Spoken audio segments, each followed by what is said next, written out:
Και θέλετε να δείτε το ειδικό. Μάλιστα. Γιατί το θέλετε το ειδικό.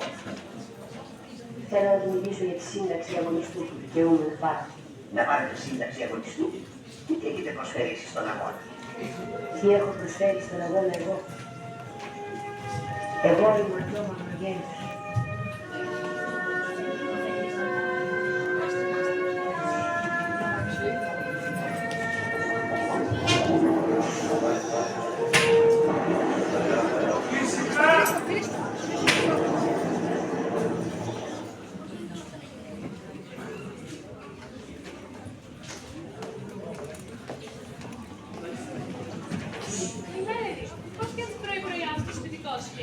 Καλή σου μέρα, αδελφή.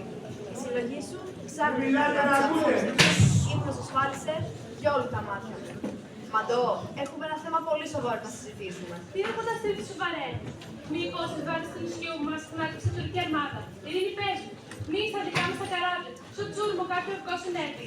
Κατά το τρόπο στην Αργενή Ελλάδα μαντάτο. Πες το, Ειρήνη, πες το. Άκουσε, Μαντώ. Βλέπω πως η σκέψη, πέρα από τη καρδιά στο περιεχόμενο, δεν σε βγάζει. Όμως εγώ, για άλλο λόγο ήρθα εδώ. Την πατρίδα όλοι την αγαπάμε. Τη Μύκονο ελεύθερη όλοι τη θέλουμε. Όμως εσύ, Μαντώ, το παράκανες. Υπάρχει όλο και φραγμός. Στους πατρίδες στην αγάπη, Ειρήνη. Εσύ, να μου προγεροπούλα τέτοια λόγια. Εσύ, η ανιψιά, το γεμόνα της Βελγίας Μαυρογέννους, όπου κεφάλισαν οι Τούρκοι. Εσύ, η ανιψιά, το άλλο Μαυρογέννους, το μεγάλο λογοπαίδο της Οδύσσιας, που καθόταν έσφαξαν οι Τούρκοι. Η κόρη, του σπαθάρι άρχοντα Νικόλα Μαυρογέννους. Οι Μαυρογέννητες, αφού το θέλεις έτσι, δεν είναι σαν ποτέ στη ιστορία και στη στέρηση. Κι όμως εσύ εκεί οδηγείς την οικογένειά μας. Η μητέρα μας είναι πολύ πικραμένη μαζί σου. Ο σύζυγός μου το είπε. Ανησυχεί, διαμαρτύρεται. Τα σπίτια μας στην Μύκονο τα πούλησες. Τα κτήματα στην Τίνο τα ίδια. Τον εαυτό σου δεν τον σκέφτεσαι, Μαντώ. Η πατρίδα μου να ελευθερωθούν αδιάφορα. Σφίξε λίγο το χέρι σου, Μαντώ, και κρατά ό,τι απόλυτο έχει μείνει.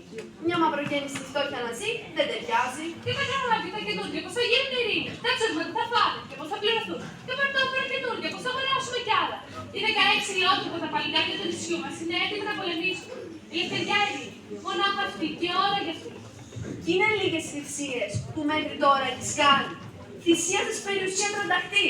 Πολέμησες με το σπαθί στο χέρι, έτοιμη να σκοτωθείς, όταν οι Αλγερινοί πήγαν να πατήσουν το νησί μας. Όλοι το παντότες. Άξια καπετάνισσα Μαντώ. Η νίκη ήταν δική της. Η νίκη ήταν του σταυρού ειρήνη. Αρμάτωσες καράβια, πήρες τις Μύκονο στα παλικάρια και πολέμησες στην Εύβοια, στο Πήλιο, στη Φωκίδα. Και σαν γύρισες ξανά στο νησί μας, σαν μοίρα αληθινός σε υποδέχτηκαν όλοι οι νησιώτες. Συζητοκράβγαζαν τα πλήθη, χτύπησαν χαρμόσυνα οι καμπάνες. Σημαίες ανέμιζαν παντού. Με δάφνες και ροδοπέταλα ρένουνε το πέρασμά σου. Και ένα στεφάλι δάφνιου σου φόρεσαν οι πρόκριτοι στην τιμημένη κεφαλή σου. Δεν σε φτάνουν τόσοι αγώνες, τόσες ουσίες, τόσες δόξες.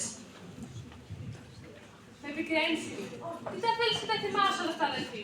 Είναι όλα αυτά μπροστά στο μεγάλο χρέος. Μπροστά στο τίμημα της πίστης και της ελευθεριάς. Στα λέω, Μαντώ, για να σου πω πως φτάνει ως εδώ. Είμαι μεγαλύτερη σου και πρέπει να με ακούσεις. Αν συνεχίσεις έτσι, οδηγείς όλους μας σε μια βέβαιη καταστροφή. Ας αφήσουμε τότε τους Τούρκους να σφάζουν, να ετοιμάζουν, να ρυθμούν το αίμα της φυλής μας. Να από παντού σταυρούς, να βεβαιώνουν τα Άγια. Όχι, Ειρήνη, το έχω από την αρχή και απόφαση στο πήρα. Θα τα διαθέσω όλα. Ζωή, καταγωγή, περιουσία. Δεν έχω την ταιριαστεί για να έρθω εδώ. Ψυχρός της επανάστασης των Ελλήνων. Ήθελα να διαθέσω όλα τα υπάρχοντά μου χάρη του αερίου αγώνα της ελευθερίας. Ό,τι και μου κοστίσει. Αυτά ακριβώς έγραφα την ώρα που είπες. Σε ποιον? Τις παρισινές κυρίες. Είναι ανάγκη για να μάθουν για τις θυσίες και τους αγώνες τους.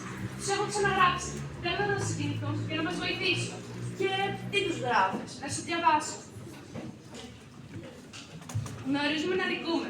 Αρωτιές θυσίες. Ενώ το μέτωπο μας έρχεται μετά. Η πίκρα ποτίζει στην καρδιά μας. Τα δάκρυά μας, το σπριά μας. Η νίκη μας είναι πάνω στο πέντε. Μας λείπουν τα μέσα. Έγραψα λίγο πριν τις κυρίες της Αγγλίας. Όχι μόνο η ελευθερία μας, αλλά και αυτή η ζωή μας εξαρτάται από τον αγώνα τον οποίο διεξάγουμε. Η παρούσα κρίση είναι για μας τρομερή και μας θέτει μπροστά στο δίλημμα. Νίκη ή θάνατος. Έμπειρα. Το ψυχικό θέλος δεν λείπει, αλλά από μόνο του δεν μπορεί να δημιουργήσει